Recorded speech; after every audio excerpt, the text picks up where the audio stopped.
వ్యక్తి దేవుడికి దూరం అయిపోయాడు. హల్లెలూయా. దేవుడేమో సహవాసం చేయొద్దన్నాడు, ఇంతకాలేమో సహవాసం చేసిండు. ప్రార్థనకి రానోడితో సహవాసం చేస్తే వారికి ఎటువంటి అలవాట్లు వస్తాయి. రక్షణ లేనాతో సహవాసం చేస్తే ఎటువంటి అలవాట్లు వస్తాయి. మార మనిషి లేనాతో సహవాసం చేస్తే ఎటువంటి అలవాట్లు వస్తాయి. బాప్టిస్టుని పొందనాలతో సహవాసం చేస్తే ఎటువంటి వస్తాయి.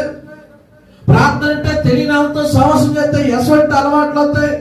చర్చి అంటే ఏంటో తెలియనాలతో సహవాసం చేస్తే ఎటువంటి అలవాట్లు వస్తాయి. పాటలు రాని వారితో సహవాసం చేస్తే ఎటువంటి అలవాట్లు వస్తాయి.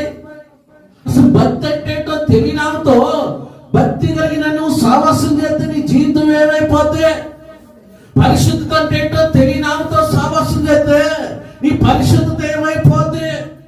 సాక్ష్యమే లేని మనిషి సాక్ష్యమే కాపాడు